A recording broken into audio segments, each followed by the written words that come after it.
few days ago, I gave a speech in Parliament about the relationship between our Prime Minister and Mr. Adani.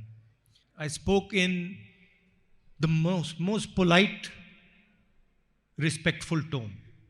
I did not use any bad language.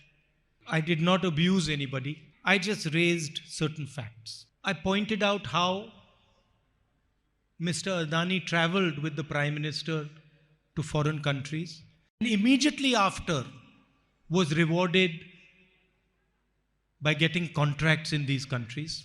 I showed how 30% of the airport traffic is today controlled by Mr. Adani simply because he has a relationship with the Prime Minister. I spoke about how the rules were changed so that Mr. Adani could get these airports. Earlier, people who did not have experience in running airports were not allowed to participate, and the rules were changed to allow Mr. Adani to participate. The Niti Aayog, other institutions commented on this and said he should not be allowed, but he was still allowed.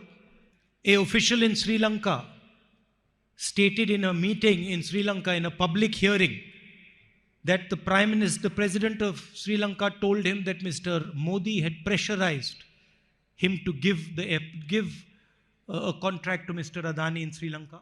Immediately after the Prime Minister went to Bangladesh, Mr. Adani gets a contract from Bangladesh. Mr. Adani and the Prime Minister go to Australia. The State Bank gives a loan of $1 billion to Mr. Adani for a mining project.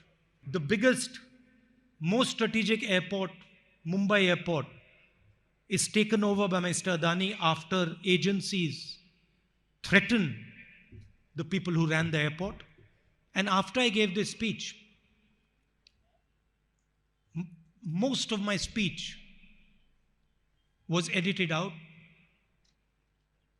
and was not allowed to go on the record of Parliament. Apparently, saying the name Adani and Ambani together is to insult the Prime Minister of India. But you can see pictures of them together all across the internet.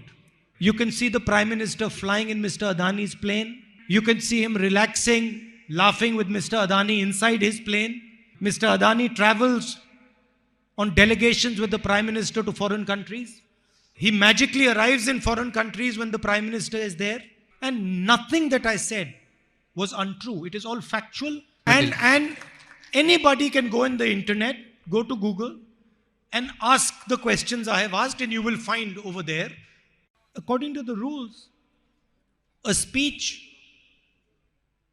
can be, parts of a speech can be removed from the record if you are saying something without support or if you are insulting someone. I did not insult anybody. I used the kindest language, the most polite language, and everything I said was based on proof. I was asked to show proof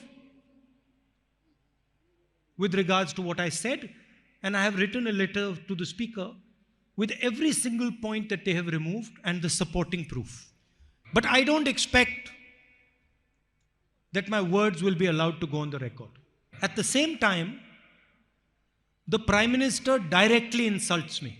He says, why is your name Gandhi and not Nehru? So the Prime Minister of the country directly insults me, but his words are not taken off the record. But it does not matter because the truth always comes out. And all you had to do was look at my face when I was speaking and look at his face while he was speaking. Look at how many times he drank water, how his hand was shaking when he was drinking water, and you'll understand everything. He doesn't realize the absolute last thing I'm scared of is Narendra Modi.